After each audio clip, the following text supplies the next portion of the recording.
Dr. Swaminathan, thank you so much. You have put out a rather interesting tweet. While we look at all the outrage, you have spoken about what can be done. You're talking about space such as healthcare settings. How can they not have incidents of sexual violence? Uh, the question is, can that be implemented? Yes, thank you, Marya. I mean, I'm as pained, anguished, and outraged as anyone else. I'm a mother, but I'm also a woman, and I've been a young woman. I've been through these experiences as a resident, as an intern. I've worked in government hospitals, of all kinds at all levels. And we just accepted the fact that, the environment was not, I would say, absolutely conducive for safety of women, starting from something very basic as access to a bathroom or access to a place that you can go and rest at night, safely. And while I'm sure that things have improved over a period of time since I was a resident, I think it is still very much the case in many places, especially for women, that these amenities are not provided. Now, the reason that I'm talking about solutions is, on the one hand, absolutely, I think the perpetrators of this particular horrendous case, but every such case that is not getting this amount of media attention, we know every day that there are rapes happening, and unfortunately, in some cases, rape and murder. And this was a particularly ghastly one. It happened to a doctor. It happened in a big city. But I would say that, nurses and other healthcare providers might be even more at risk of this happening. And I think it's happening all the time. So the first thing is to make a situation possible in every healthcare facility. I'm talking about healthcare facilities now as an example of what should really happen, I think, in every workplace. That there should be, first of all, a mechanism. There should be overall, awareness and very strict. A zero tolerance approach should mean a zero tolerance approach, and this has to start from the top.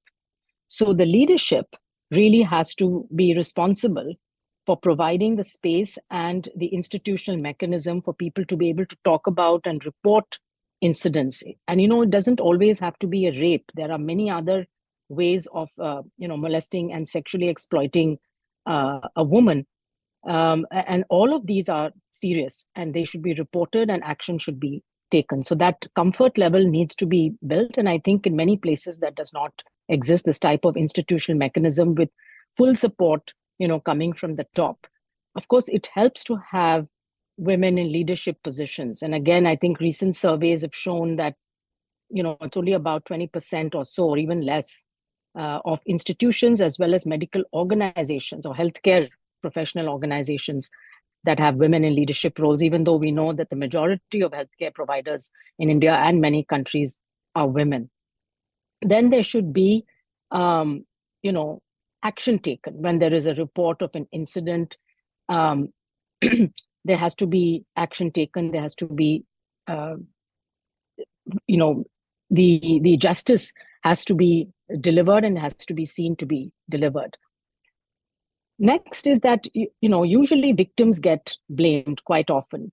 And the knee-jerk reaction of people is to tell girls and women, you be more careful, you shouldn't be here, you shouldn't be doing that, or you should, behave in a particular way. Whereas it is really not the girl's fault or the woman's fault at all. And she, in this case, was doing her job. And in most cases, the woman is just trying to do her job. And finally, I think that we need this, of course, is we can't look at this out of context of the society we live in. And therefore, I would think that all of this, what we're seeing around us, points to a need for young boys in our society, young men, to somehow we have to change their mindset, because I think that they're looking at women as objects for their desires. And this is not, obviously, the world that we want to live in. So we have to start very young and at home and at school, setting an example and talking about these issues. not just to young girls on how to protect themselves, but really to boys and older men. We've seen so many men on the streets protesting as well. We do need male allies. We need men to speak up. It shouldn't be only the women protesting. So we need men at all different levels, particularly those who are in leadership positions, to speak very strongly about intolerance to things like this. Yes, Dr. And ma'am, Swaminathan, of course, we are seeing these protests by various medical bodies. Uh, but the fact here is that here is a female doctor who has been raped and murdered in a safe space. This was a hospital. Do you think this could lead to many women opting out of workspaces, opting out of work?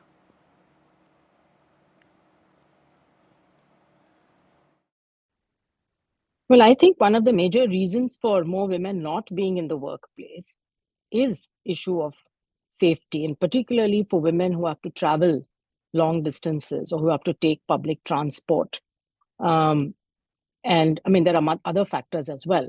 But I think one of them is that the families would, I've been in many villages and tribal areas, etc., where the fathers actually have told me that, we've educated the girl up to class 12 and that's it. We cannot take the risk of sending this girl out because she'll have to go out of the village to pursue further studies. And it's the same thing for women who want to work. You can't always find a workplace right next to where your home is. And this is a huge issue, which is now holding back women from achieving their full potential.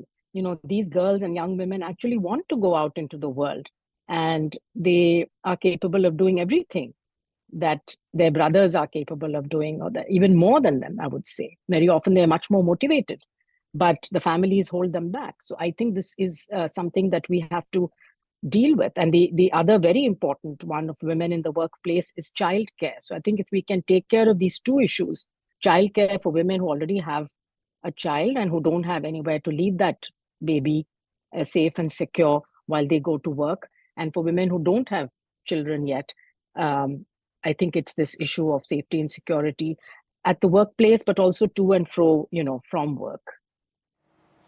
Yes, and you're a doctor yourself. There are very distressing comparisons being made of two incidents. One, a nurse, which who was raped and 50 years ago, and now this incident which has happened. These are crimes against women, and it seems like that these atrocities aren't really stopping. So I think that, some cases obviously make it into the headlines because of the very nature, the horrific nature of the crime. And you see this kind of outrage that we saw during Nirbhaya, we saw during, few such events like what has recently happened. But, it pales into insignificance when you really think about the extent of gender-based violence that happens in our society and what women are tolerating day in and day out. There was a recent survey done by Women in Global Health who found that at least 1/4 of women had experienced sexual exploitation or harassment at work. And this was more among nurses even than among doctors. And that it led to so much of mental trauma, post-traumatic stress disorder, people, even attempting suicide or, of course, wanting to leave the workplace. And in most cases, their experience was that their stories were not taken seriously. They were laughed away or told that, you have to live with it or just change your own behavior. And there were no mechanisms for women to be able to actually report on this and see that doesn't happen, because these kind of people usually keep repeating this behavior. And so that's the other thing, I think, from the criminal side, is that people who've had this kind of conviction getting released and then are free to go back into positions where they could be really preying on vulnerable people. And very often it's in a place like a healthcare setting, it's also the power equation. And so it's usually somebody in a senior position, and you're much more vulnerable if you're a young woman who's trying to get on with your career. You want to pass exams, you want to get a promotion, etc. And therefore you sometimes keep quiet rather than put yourself into a situation. So the whole atmosphere has to change, and there should be zero tolerance, should not just be a term, but it should be actually practiced.